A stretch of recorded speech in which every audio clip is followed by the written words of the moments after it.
This is Regained Wellness Podcast with Jamie Logie, episode 147, answering your questions on fitness, diet, nutrition, and weight loss. There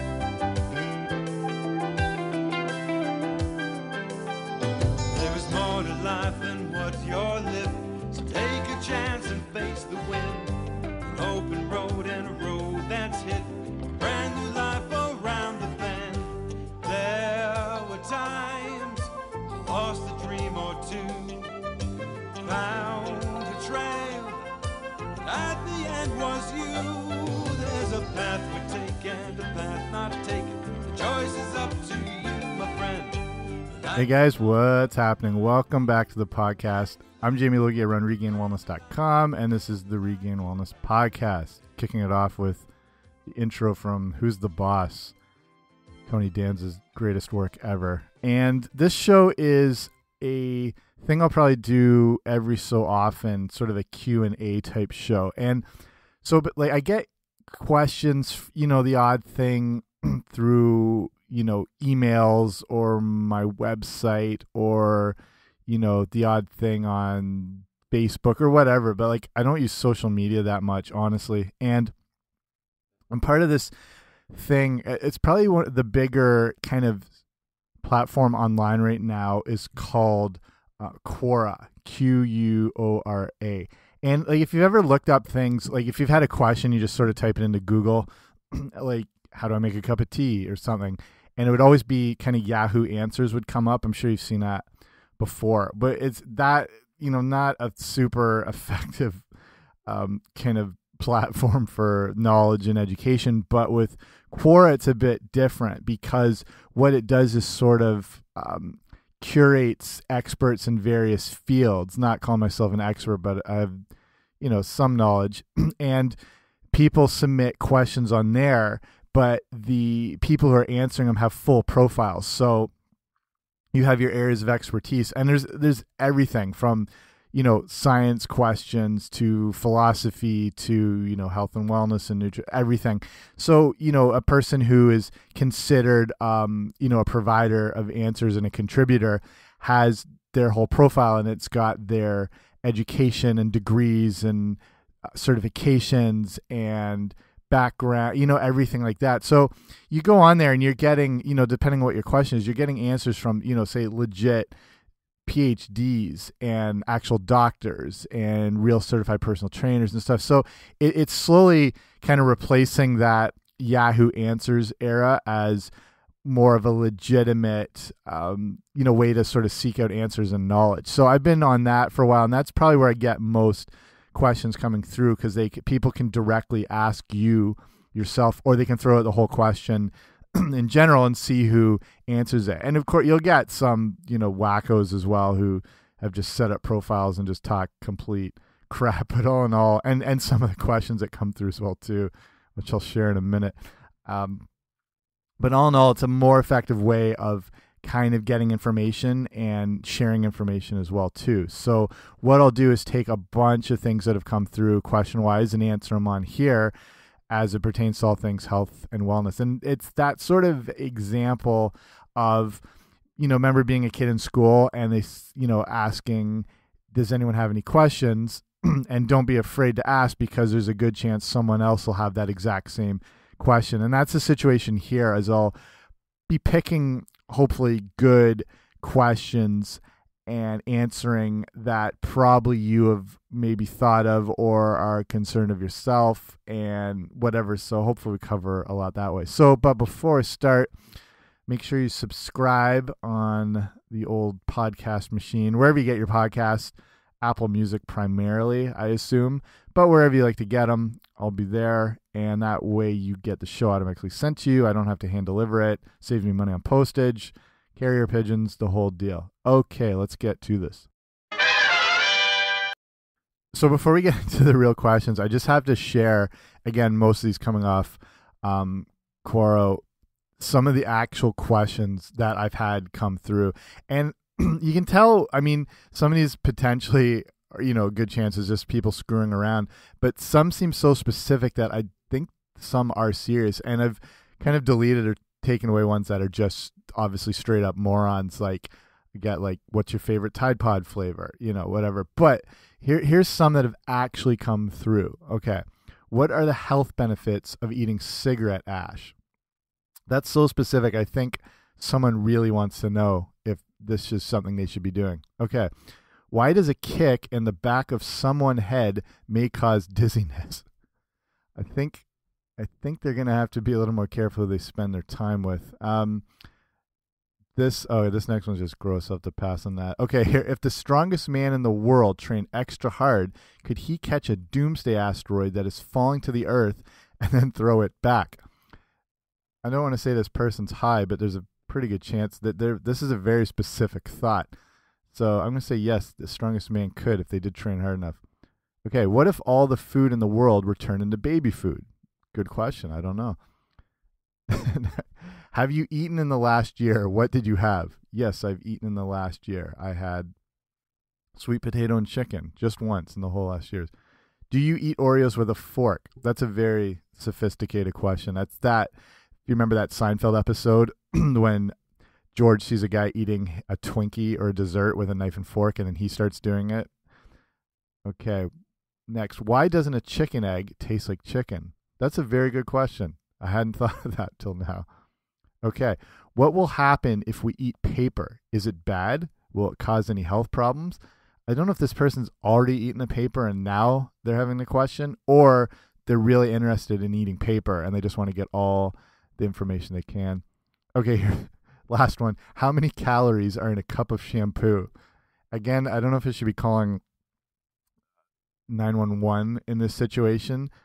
Again, this thought has either come in, even if it's a joke. I love that that's a thought that's come into someone's head.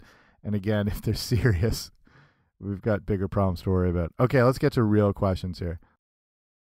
So I guess I'll read the names of the people asking these questions just in case that's you and you get this little shout out. With the names I can't pronounce and I don't want to butcher them, I'll just say anonymous. So this is just a sampling of things. And like I said, I'll do more of these shows. So I'll try to cover, a bit of fitness, nutrition, weight loss, everything. So this first one is Blake Bauman. And he says, should I only lift light, lift heavy, or both? And so that's a good question in the gym, because generally, if you're training for strength, just straight up strength, you want to lift heavy with a lower rep range, like in that 3 to 5 repetitions with maybe, the odd single max lift just to see where you're at. If you're looking to build more muscle and fitness, you want to be a little higher repetition wise. You want to be kind of in that 8 to 12 rep range. And at that point, weights are important, but not super heavy, because muscles need time under tension to build back more muscle. And your muscles don't really know what weight you're lifting. They just know if there's a resistance there that can cause them to fatigue. So you want a set of 8 to 12 should take around 30 to 45 seconds. And that's to have that time under tension for the muscle in order for it to respond back and to be able to grow. And, ideally that'll fall somewhere in that 8 to 12 repetition range. It might be 9, it might be 13, it might be, it'll change. The main thing is that with good form, you train to failure where you can't do another lift. You got to be more careful on the big lifts like benches and squats. It's a little different, and with spotters. But say for like a dumbbell chest press, you want to, go as far as you can until you can't do any more. If you can do like 17 reps, it's probably a little light.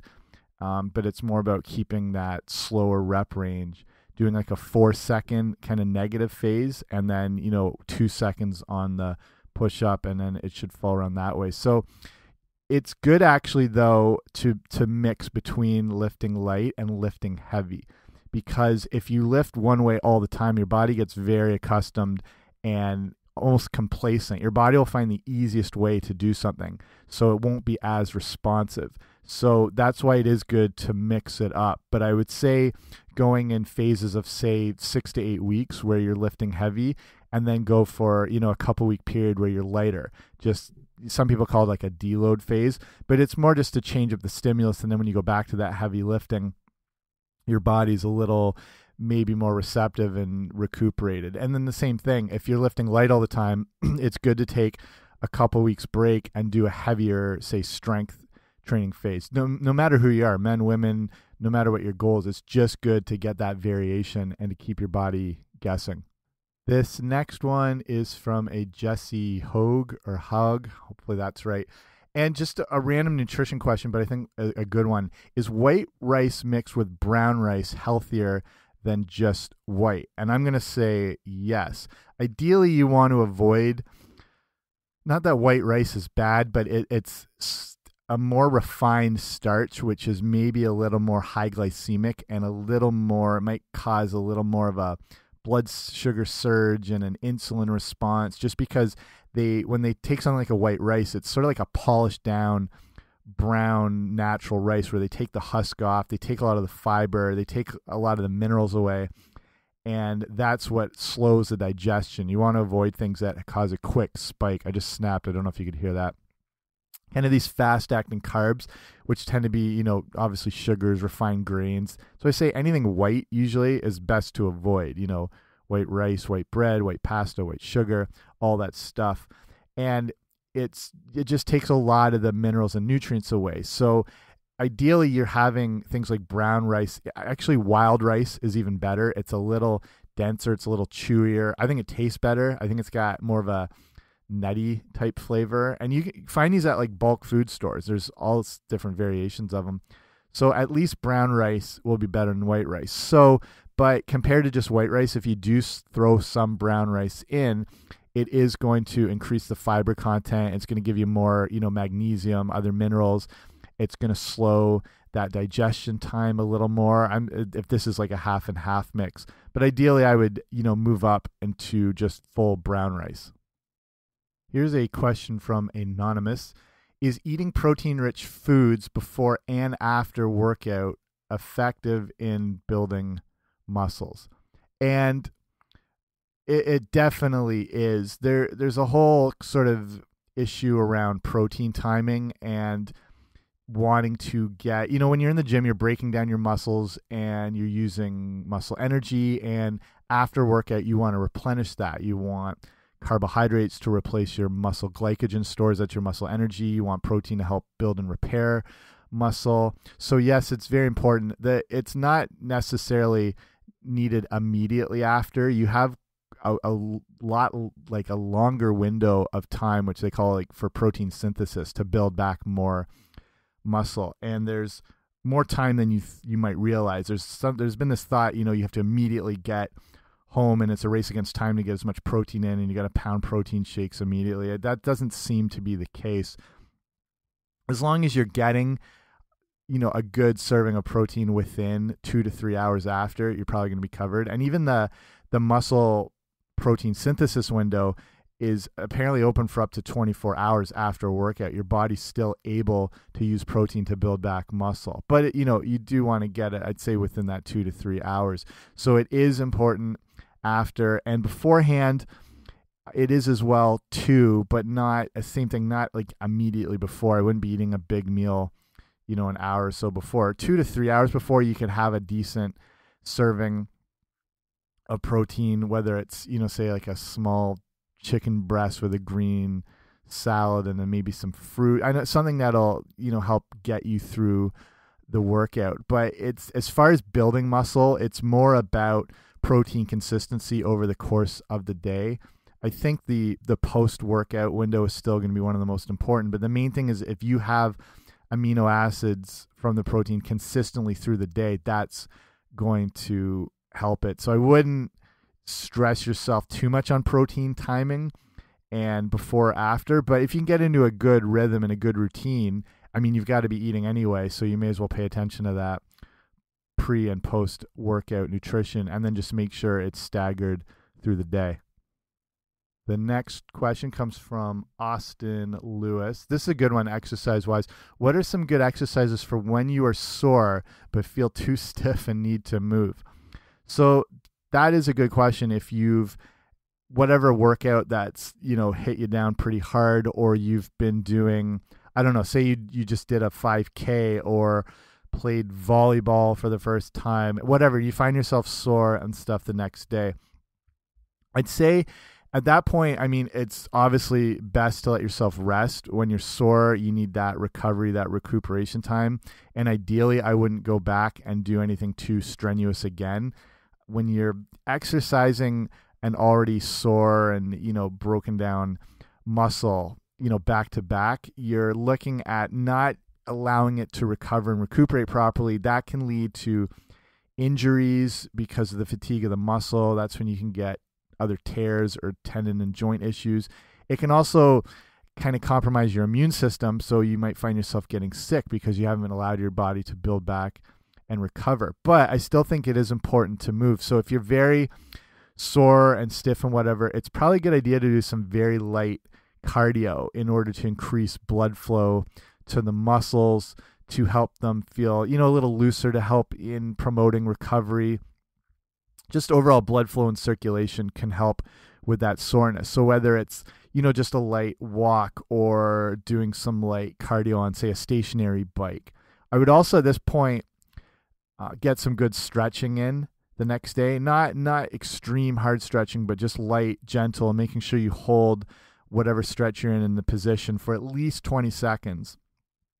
And that's going to be good in the recovery process and helping you kind of alleviate some of that soreness. Make sure your hydration's up. Obviously, good nutrition, good protein intake to help.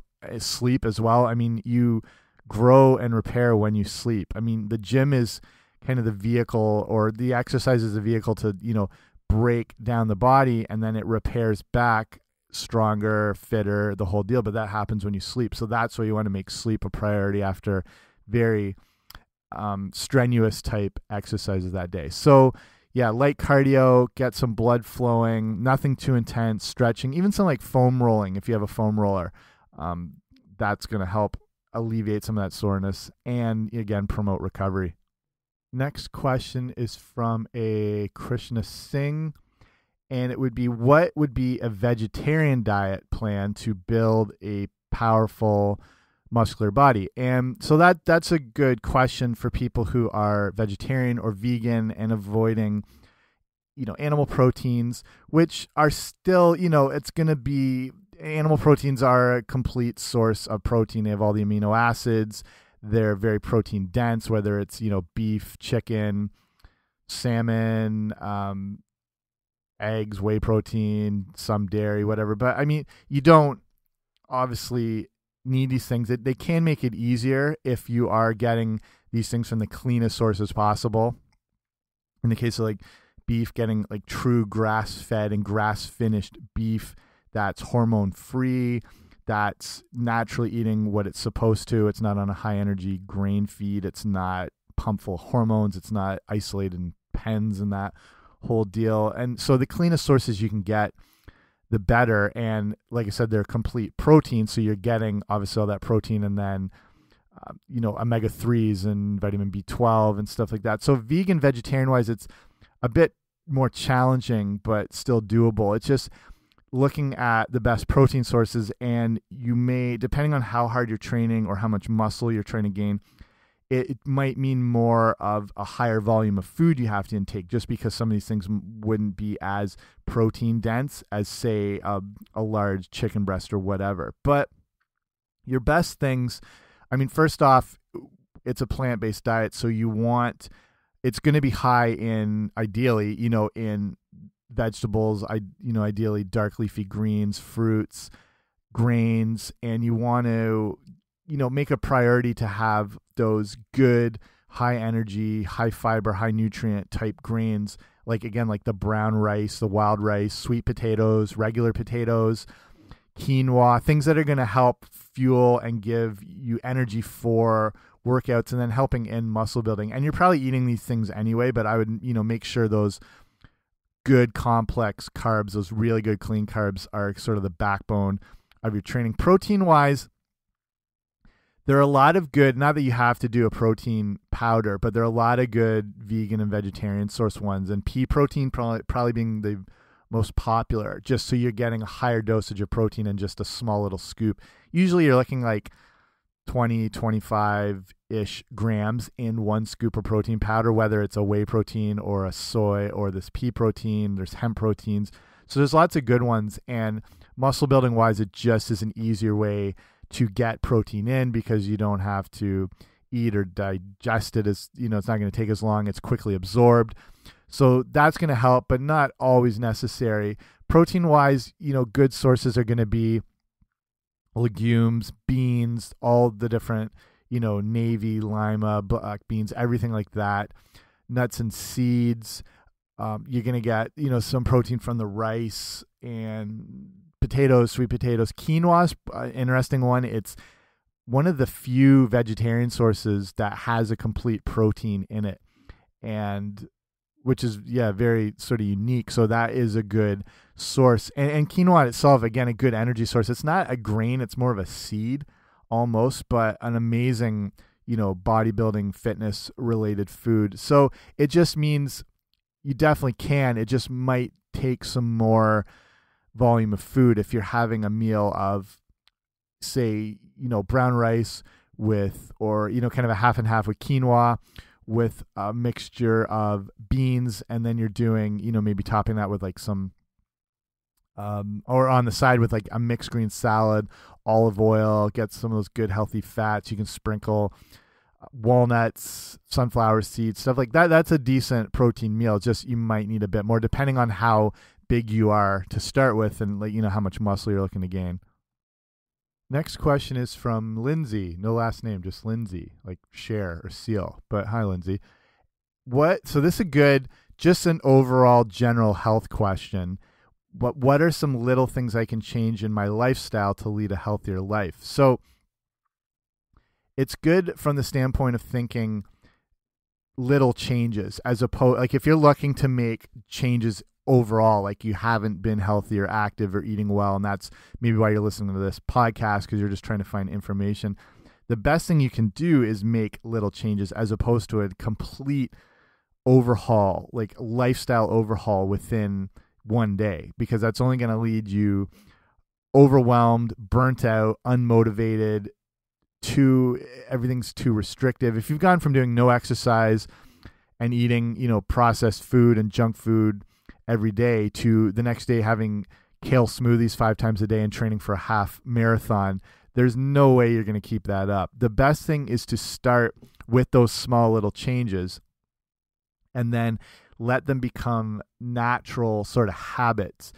Give them a couple weeks before you add in a new one, and think of it as a long-term thing. Like you want to be thinking like honestly 2, 3, 4 months down the line. And if you adapt these small little changes over a week or two, you start adding them in as you've become accustomed to the one before. And after a while, you're doing these things, hopefully without even realizing they're just part of your daily habit. We're creatures of habit, so we want to continue, the same thing for consistency and to feel comfortable, but they want to be slowly built up. You don't want to take on 10 new habits in the first week if you've never been doing them.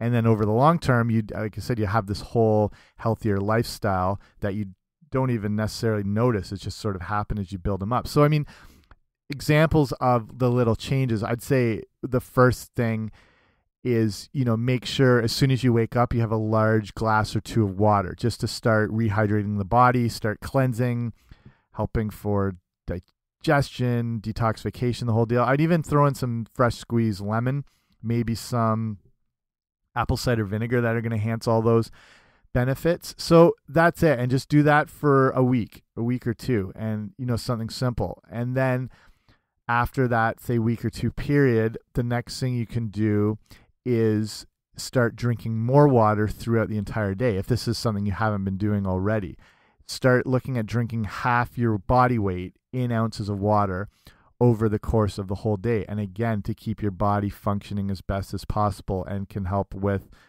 digestion, circulation, absorption of food, helping with, potential weight loss down the line, keeping yourself as cleansed as possible. So you're doing that for a couple of weeks or a week or 2. Then I would add in, and now we're not even changing or adding in anything. We're just changing sort of habits. The next thing I would say is start slowing down your meal times. Most people are eating, and I talk about this all the time, but most people are eating meals way too fast. They're eating within 3 to 5 minutes. And that's not going to let you naturally become full. Your brain isn't going to recognize those fullness signals yet. It takes around 15 to 20 minutes for you have like these stretch receptors on the stomach, and there's hormones that are involved with telling your brain you've had enough. But when you eat too fast, you sort of override those signals, and that can lead to you eating more than you planned, even though you got enough calories in. So slowing down your eating time, taking at least 15 to 20 minutes to finish whatever you're eating. You're not even changing what you're eating.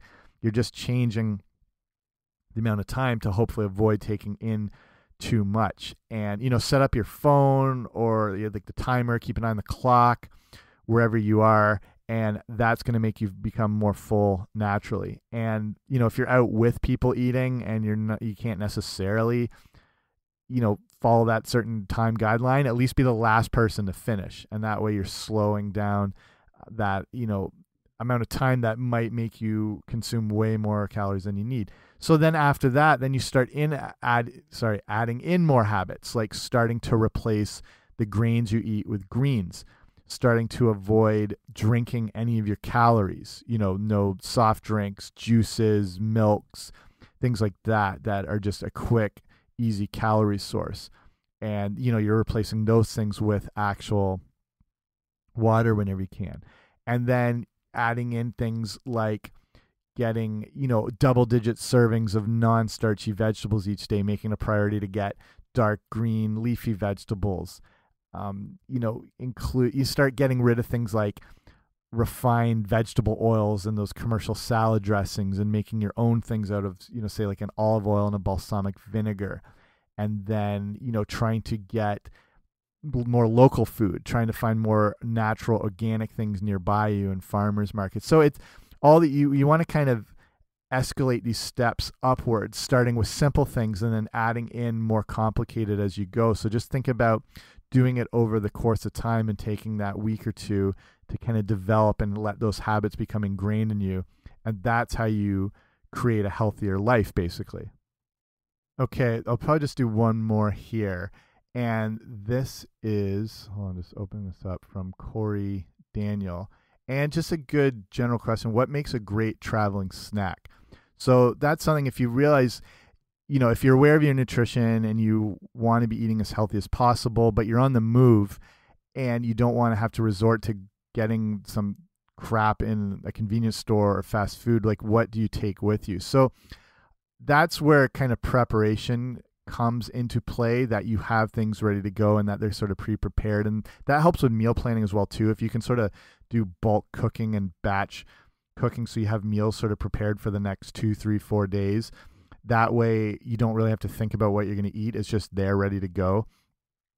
I'll do this meal prep stuff all the time. I'll take like 5 huge sweet potatoes, dice them all up, kind of roast, bake them. Same thing with like chicken. I'll roast, 4 or 5 big chicken breasts, dice them up, kind of portion them off. That way you're less likely to turn for any crap because you have all these things ready to go. Snack wise, it's the same thing. You can, to me, when I think of snacks and healthy snacks on the move, I think of nuts and seeds and fruit, and specifically walnuts, almonds, sunflower seeds, bananas, and green apples. Those are always the ones that come to mind, because you're getting, with those type of snacks, they're easily portable. They're not going to really spoil. You can keep them in whatever containers. Obviously, the banana might go bad after a while, but they're not messy. You know what I mean? It's like dry-ish type foods, and they're rich in all the things that are going to keep you satisfied. They've got,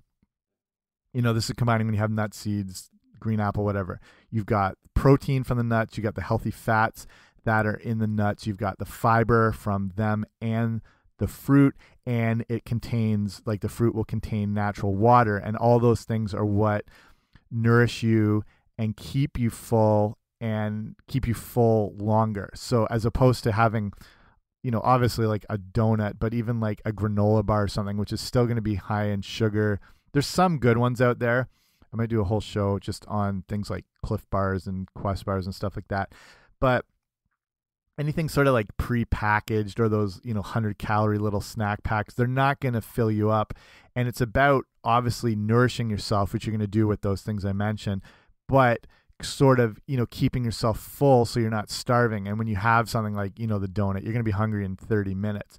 But when you have things that have protein, fiber, water, healthy fats, that's going to keep you fuller over the longer period. So that, there's a lot of different other options you can put together. You can even take, little bags of grilled diced up chicken breasts that you can eat, or even, I know people just do same thing with like hard boiled eggs. So it's just more protein and they're less likely to turn to other random, high calorie, high sugar snacks. But it's just always my immediate thought for a traveling snack: walnuts, almonds, sunflower seeds, green apples, bananas, and then your water here and there, like whatever bottles and stuff like that. So hopefully that's a good answer. So I'll probably cut it off here. That's about a half hour.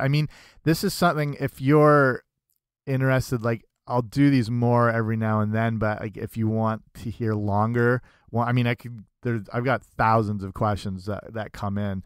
So, I could do this thing as long as possible, but if that's something you'd like or whatever, this is good, you can email me. So if you just write to info@regainedwellness.com, pass on any insights or feedback, or even your own questions as well too.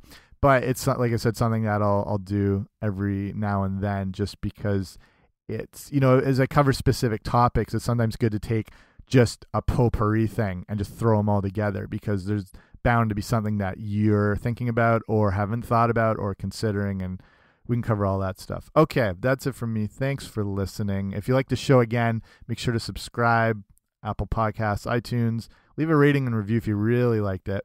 That gets it spread more people are likely to see it. Gets me a gold star. Everybody's happy. But I appreciate you taking the time to listen to the show. I know there's a ton of them out there, so just the fact you're here for this one means a lot, and I'll keep them coming as best as I can. But I will talk to you very soon. All right, bye.